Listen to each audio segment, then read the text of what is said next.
जीव दया हृदय रखो, लखो आप समयान। परहित रत निस दिन रहे, जन कबीर के जान। नमस्कार दोस्तों, मैं अविनाश दास रेशनल कबीर यूट्यूब चैनल में आप सबका हार्दिक स्वागत करता हूं। साथियों, यदि चैनल को सब्सक्राइब नहीं किए हैं तो ज़रूर सब्सक्राइब करें और शेयर करके अपने साथियों तक पहुंचाएं। बेल आइकन को प्रेस करें, ऑल नोटिफिकेशन ऑन करें ताकि हर वीडियो आप तक पहुंच सके। अभी हम मनु स्मृति पर स्ट्रीम कर रहे हैं दोस्तों।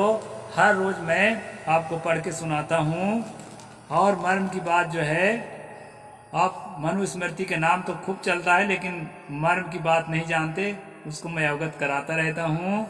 तो साथियों, मैंने साखी बोला कि जीव दया जिस आदमी के हृदय में है, जिसके दिलो दिमाग में है, जिसके अंतःकरण में प्राणियों के प्रति अहिंसा का भाव है, करुणा का भाव है, दया का भाव है, वास्तव में दोस्त वही जो है एक सुसभ्य मनुष्य कहा जा सकता है। उसके अंदर जो है ना परहित का भावना जागता है। दूसरे कोई अज्ञान से ज्ञान की ओर चलें, हम भी अज्ञान से मुक्त होकर ज्ञान की ओर चलें और जो है पीड़ित को, शोषित को, वंचित को उसको न सताएं बल्कि उसकी मदद करें। दूसरे प्राणियों को भी शक्ति चले तक अपने द्वारा पीड़ा न पहुंचाएं। इस प्रकार का भाव जो है उसके अंतःकरण से उदय होता है दोस्तों, और वही सच्चा साधक है, सच्चा मानव है। ऐसा सतगुरु का ये मार्ग है। तो दोस्तों, कल मैंने आपको बताया था पशु पक्षी ब्रह्मा ने यज्ञों में मार करके हवन करने के लिए, हत्या करने के लिए ही बनाया है, ऐसा मनु जी कह रहे थे। और साथ में ये भी कह रहे थे, श्लोक नंबर 35 से मैं बताया था कि जो व्यक्ति यज्ञ में, हवन में जो पशु को स्वाहा किया जाता है और उसके शेषांग को, जिसको ये लोग उच्चिष्ट कहते हैं या हवि का शेषांग कहते हैं, मतलब उसमें से जो बचा के रखते हैं, थोड़ा सा हवन करते हैं, बाकी पूरा पशु थोड़े हवन कर देते हैं, उसको बचा के रखते हैं और उसको मधुपर्क बनाकर, पुरोडास बनाकर, यानी कोई उस प्रकार का कोई रसोई होगा, इनका बनाने का सिस्टम होगा, रेमेडी कुछ होगा, उसको पुरोडास या मधुपर्क कहते हैं। उसको जब बांटते हैं ना, उसको हर आदमी को खाना जरूरी है। और जो आदमी नहीं खाएगा उसके लिए बताया था मनु कि वो जो है मरने के बाद 21 जन्म तक पशु होगा लगातार, ऐसा बताया था। तो ये हम लोग कल पढ़े थे। जो कल के स्ट्रीम न देखे हो तो देख लें। और आज जो है हम आगे की ओर बढ़ते हैं और मनु जी क्या कहते हैं खान पान के संबंध में, उसको हम आगे देखते हैं। यावंती पशुरोमाणी तावत कृत्यो हि मारणम, वृथा पशुघ्नो प्राप्नोति प्रेत जन्मनि जन्मनि। यहां पर कहते हैं दोस्तों, देवताओं के उद्देश्य के बिना वृथा पशुओं को मारने वाला मनुष्य मरने पर उन पशुओं के रोम की संख्या के बराबर जन्म जन्म मारा जाता है। यानी जिस प्राणी की आप हत्या कर रहे हैं खाने के लिए या किसी काम के लिए, मरने के बाद उस प्राणी के अंदर जितना केस है, जितना रोम बाल जितने हैं उसके, उतने जन्म तक वही पशु आप बनेंगे, उतने बार मारे जाएंगे। लेकिन कब? जब देवता के उद्देश्य से नहीं मार रहे होंगे तब। यानी हवन के लिए, यज्ञ के लिए, देव कर्म के लिए, पितर कर्म के लिए अगर नहीं मार रहे हैं, वैसे मार रहे हैं ना, तब आप जो है उसके जितने रोम की संख्या है उतने जन्म लेना पड़ेगा उसी प्रजाति के पशु में। यानी बकरा मार रहे हैं तो बकरा के जो स्पीसीज है उसी में आपको बार बार जन्म लेते रहना पड़ेगा, ऐसा यहाँ मनु जी कह रहे हैं। ओषध्य पशो वृक्षास्तीर्यश्च पक्षिणः तथा यज्ञार्थम निधनम प्राप्ताः प्राप्नुवन्ति उत्सृति पुनः। चावल, जौ, पशु, वृक्ष, कछुआ और पक्षी, यह सब यज्ञ के निमित्त मारे जाने पर फिर उत्तम जन्म ग्रहण करते हैं। ये जो है चावल और जौ लोग को, इनको भी कहते हैं, विष्णु चेतना नहीं होता, लेकिन इनके कहने के अनुसार इसका भी दोबारा जन्म होता है। चावल का, जौ का, पशु का, वृक्ष का, कछुआ का, जितने चीज को मार मार के स्वाहा किए हैं उसको दोबारा जन्म होगा। और कैसा जन्म होगा? उत्तम जन्म ग्रहण करते हैं। यानी सबसे उत्तम जन्म क्या होता है मनुष्यों में? इनके माने तो सबसे उत्तम जन्म मनुष्यों में ब्राह्मण होता है। यानी जितने पशुओं को आप स्वाहा कर रहे हो काट काट के ना, तो अगर इस भाषा में देखा जाए तो ब्राह्मण के घर में जन्म लेता है।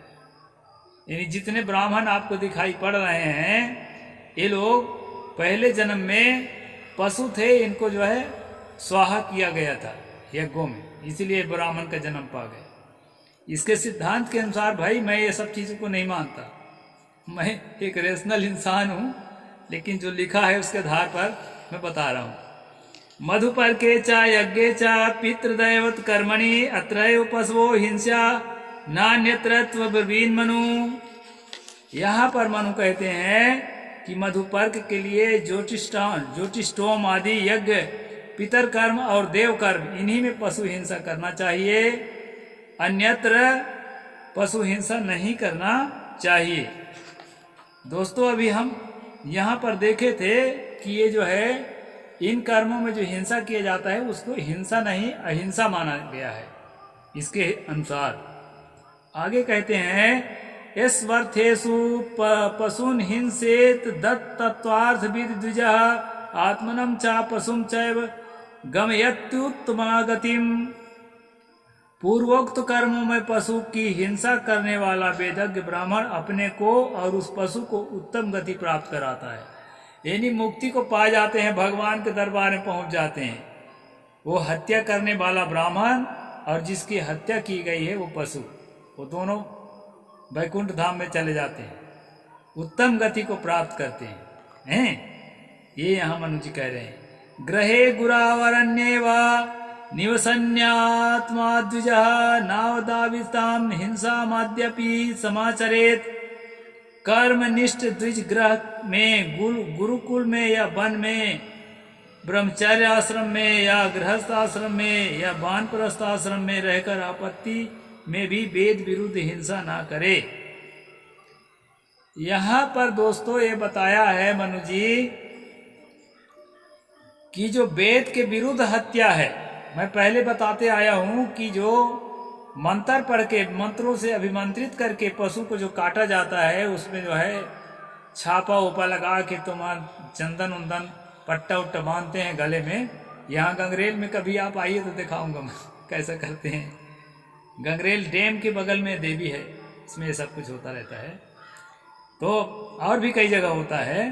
तो मेरे कहने का मतलब है कि जो इसमें जो नियम है, इनके मंत्र उंतर का सारा नियम है, वो नियम के हिसाब से अगर हत्या करते हो तब तो जो है वो वेद विहित है, उसको वेद विहित कहा जाता है। मतलब वेद सम्मत, वेद के अकॉर्डिंग ऐसा उसको मानते हैं। और जो है उसे अहिंसा ही समझना चाहिए, क्योंकि धर्म वेद से ही निकला है। ये धर्म जिसको आप कहते हैं ना वैदिक धर्म या ब्राह्मण धर्म, कुछ लोग उसको हिंदू धर्म भी कहते हैं, कुछ लोग सनातन धर्म भी कहते हैं। एक बात मैं बार बार कहता हूं दोस्तों, सनातन कोई भी संप्रदाय नहीं है दुनिया में, सारे संप्रदाय बदलते चले जा रहे हैं। जिसको ये कट्टर सनातन कहते हैं, पहले इंद्र को ही सबसे बड़ा परमात्मा माना जाता था, बाद में जो है इंद्र को एक व्यभिचारी माना जाने लगा और गंदा आदमी माने जाने लगा, और जो है परमात्मा विष्णु को, शिव को बदलते सब चले जा रहे हैं। और दूसरी बात, पहले यज्ञ के अलावा मूर्ति पूजा को तो बहुत बड़ा पाप माना जाता था, अभी भी आर्य समाजी लोग पाप मानते हैं मूर्ति पूजा को। अब बाद में जो है जो मूर्ति पूजा करे वही सनातन। तो मतलब है सनातन क्या है भाई? जब पहले जैसा था वैसा कुछ भी नहीं है तो क्या चीज सनातन है? और आज जो कुछ है वो आने वाले समय में नहीं रहेगा। अब शूद्रों को, ओबीसियों को, एसटी एससीओं को धर्म के कार्य में पूरी तरह वर्जित रहा है, स्त्रियों को पूरी तरह वर्जित रहा है। अब यही लोग सबसे ज़्यादा धर्म के कार्य में लगे हैं। तो वो नियम और ये नियम कहाँ एक सा है, जस्ट अपोजिट है। तो सनातन क्या रहा? सनातन वनातन कोई संप्रदाय दुनिया में नहीं है, सब बदल रहे हैं। एक तो जो है बहुत ज़्यादा कट्टर है, दुनिया का सबसे पुराना धर्म जिसको मानते हैं ज्यूस धर्म, जो इजराइल में, वो नियम कानून नहीं बदलता, जैसा है तो वो कट्टर वैसे ही है। लेकिन दोस्तों, जो सनातन का हट करेगा वो उतना ही बड़ा पापी होता है। अभी तक इजराइल का कारोबार ठीक था, लेकिन हमास के जो आतंकवादी हैं उनको मारने के चक्कर में अभी वो इतना आतंकवादियों से भी ज़्यादा हैवान हो गया। दोस्तों, अभी आप समाचार में देखेंगे जो गाजा है ना, गाजा के आम जनता को अन्न पानी के लिए तड़पा तड़पा कर मारा जा रहा है। उनके पानी टंकियों को, उनके जो संयंत्र है, जो वाटर जो सप्लाई के संयंत्र है, उसको जगह जगह का तोड़ दिया गया है। अब आजकल जानते हैं नदी तालाब का सिस्टम तो है नहीं, सब संयंत्र सिस्टम सब जगह सारे को तोड़ दिया है। एक एक बूंद पानी के लिए, एक एक दाना अन्न के लिए गाजा की आम जनता तरस रही है। तो मानवीय संवेदना हमारे अंदर होना चाहिए। मैं घोर निंदा करता हूं ऐसे युद्ध की, ऐसा नहीं होना चाहिए, कहीं भी नहीं होना चाहिए। तो दोस्तों, जो सबसे पुराना और सबसे सनातन ज्यूस है, जिसको यहूदी भी कहते हैं, वो भी आज अपने सनातनगिरी को खुल के दिखा रहे हैं। अपने अमानवीय जो प्रवृत्ति है उसको खुल के दुनिया के सामने प्रस्तुत कर रहे हैं। कौन देश किस पक्ष में है, कौन देश किस पक्ष में है, ये मैं नहीं जानता, लेकिन जो आज गाजा के समाचार मैंने देखा ना, तो मेरा दिल दहल गया। ऐसा नहीं होना चाहिए। युद्ध में क्या होता है कि प्राचीन काल से चला आया, महाभारत को अगर काल्पनिक माने, वास्तविक माने, जो भी माने, उसमें भी युद्ध विराम के बाद दुश्मन एक दूसरे से प्यार से मिलते थे और बातें होती थी, जैसा लिखा है। और जो है सैनिक को ही मारा जाता था, आम जनता को नहीं। आज भी पूरे विश्व में जो युद्ध नीति है उसके तहत जिस किसी को मारने की लिए अलाउ नहीं है। आपका टारगेट आतंकवादी है, हमास है, तो आप जो है चुन चुन के, चयनित करके और चिन्हित करके उसके छावनियों पर धावा बोल सकते हैं। आपको वैधानिक अधिकार है विश्व नियम के आधार। लेकिन आम जनता को अन्न के लिए, पानी के लिए तड़पा तड़पा कर मारना, ये तो बहुत भयंकर है। दोस्तों, मेरे हिसाब से आपको अगर मेरी बात ठीक न लगती होगी तो कमेंट सेक्शन में ज़रूर आप लिखिए। मैं स्वागत करता हूं आपके कमेंट का। तो मैं ये कह रहा था कि सनातन कुछ भी नहीं है, हर संप्रदाय बनता है और बिगड़ता है, और इजराइल का जो ज्यूस है ना, वो भी बिगड़ जाएगा। कितने यहूदीगिरी छोड़ के इस्लाम में चले गए, ईसाइयत में चले गए, और कहाँ कहाँ चले गए। यहूदिये से तो सब बने हैं, पारसी और सी सब हिंदू। क्योंकि ऐसा मैं इसलिए कहता हूँ कि पारसियों का जो अग्नि पूजा है और ऋग्वेद का जो अग्नि पूजा है सेम है। बहुत सारे जो है उनके प्रार्थनाएं सेम हैं। और ओल्ड टेस्टामेंट में जो यज्ञ हवन है, जो भी मैं बता रहा हूँ मनुस्मृति में, इसके साथ सेम है। इसलिए जो है ना, यहूदियों का, पारसियों का और जो अपने आप को सो कॉल्ड सनातनी कहते हैं, इनका बहुत अंतर नहीं है। और हमारे सम्यक कल्चर के साथ तो मेल ही नहीं खाता है। हमारा सम्यक कल्चर जो है, चाहे बौद्धिज्म हो, जैनिज्म हो, आजीवक हो, ये सभी अहिंसा के पक्षधर रहे हैं। तो इस तरह दोस्तों, मैं प्रसंग को आगे बढ़ाता हूँ। हाँ, यो हिंसकानि भूतानि हिंसस्त्या सुखेच्छया स जीवंश्च मृतश्चैव क्वचित सुख मेधसे। जो अपने सुख की इच्छा से अहिंसक जीवों को मारता है वह इस जीवन में जन्मांतर में कहीं सुख नहीं पाता। अपनी सुख की इच्छा से मतलब जिभ्यलम वर्तक कारण, स्वाद के कारण या पेट भरने के लिए जो मारता है वो इस जीवन में सुख नहीं पाएगा, मनु जी कहते हैं, और जन्म जन्म तक सुख नहीं पाएगा। और जो भगवान के नाम से मारेगा, भगवान को यानी भगवान को साथ लेके चलना जरूरी है, भगवान का डर बनाए रखना जरूरी है। ये सारे धर्म किस पर टिके हैं मालूम? चाहे जीव धर्म हो, दुनिया का जो सबसे पुराना होने का डींग हाँकता है, चाहे जीव धर्म हो, चाहे उसके बाद वाले जो हैं तमाम ये है ना वैदिक धर्म, पारसी धर्म और ये ईसाई और मुसलमान, जितने भी धर्म हैं, ये सब धर्म का जो रीढ़ की हड्डी है ना दोस्तों, इनके जो बेसिक कहना चाहिए कि स्ट्रक्चर है वो क्या है? वो अदृश्य भगवान है। अदृश्य भगवान को अपने दिमाग से बाहर निकाल करके डस्टबिन में, कचरे के डिब्बा में डाल दिए तो सारा धर्म, सारा अफीम का नशा आपके दिमाग से बाहर हो जाएगा। तो इस तरह से यहाँ ईश्वर को बीच में, भगवान को, देवता को बीच में ला ला करके और ये मनु जी डालते हैं कि देवता के नाम से, यानी कि जो देव मानने वाले, भगवान मानने वाले, धर्म मानने वाले हैं, वो भी बिना मांस के मत रहे, मांस खाएं भरपूर, लेकिन उसके आड़ में जो है, कल मैंने कविता सुनाया था ना कबीर साहब का, संतो पाड़े निपुण कसाई, बकरा मार भैंसा पर धावे दिल में दर्द न आई, अति पुनीत ऊंचे कुल कहिए सभा माही अधिकाई, इनते दीक्षा सब कोई मांगे हंसी आवे मई भाई। ये सतगुरु कबीर साहब की वाणी है। तो इस तरह से दोस्तों अपने हिंसा को, अपने पाप को धर्म के आड़ में छिपाने की कला यदि दुनिया वालों को सीखना है तो मनु से सीखें, और वर्तमान में मनु के जो वंशज अपने आप को मानते हैं उनसे आके सीख लें। ये है इनकी कला। यद्यायति यत्कुर्ते धृतिं बध्नाति यत्र च तद्वा प्रोत्यत्नेयो हिनस्ति न किंचन।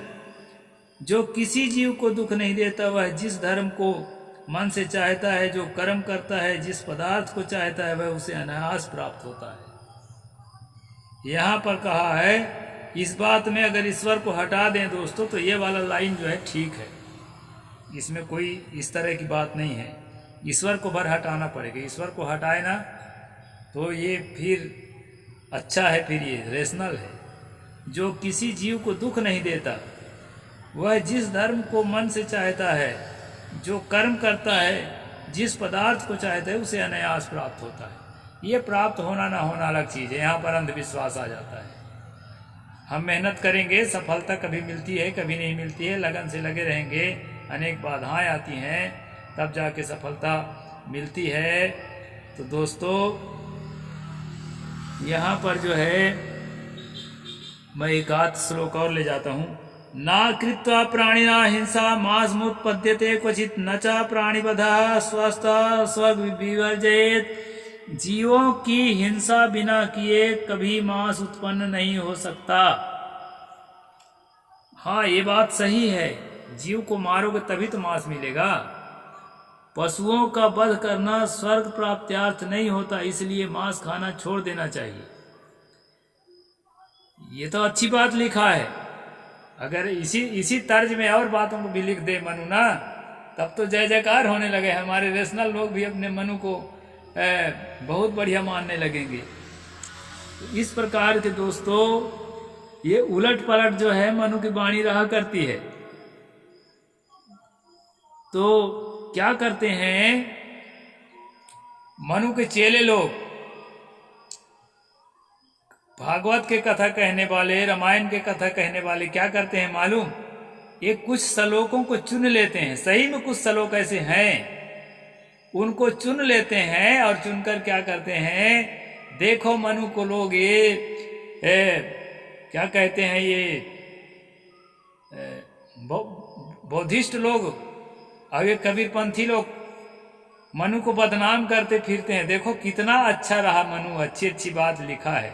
ऐसे करके दो चार बातों को चुन लेते हैं और दोस्तों समाज में पेश करते हैं ताकि मनुवाद जिंदा रहे और विषमता जिंदा रहे और अंधविश्वास जिंदा रहे और जो है चालाक लोग अपनी रोटियां सेक सकें, धर्म के नाम से अपना धंधा चला सकें। इसलिए दोस्तों सजग रहिए और जो है सजग रहते हुए अध्ययन करिए और निर्शील का विवेक करिए और किसी भी तरह से मनुवादी मत बनिए। आप सब लोग समानतावादी बनिए, मानवतावादी बनिए। हम लोग भाईचारा को, इंसानियत को, समानता को, न्याय को, ये सब चीज़ों को जो है अपने जीवन का हिस्सा माने और यही जो है हमारे जीवन के कल्याण के लिए, हमारे परिवार के कल्याण के लिए, हमारे समाज के और देश के कल्याण के लिए यही सब चीज़ साथ देंगे। दोस्तों मैं आगे कुछ नहीं कहूँगा, बहुत कहा हूँ। साहेब बंदगी, जय जोहार, जय भीम, नमो बुद्धाय, जय भारत।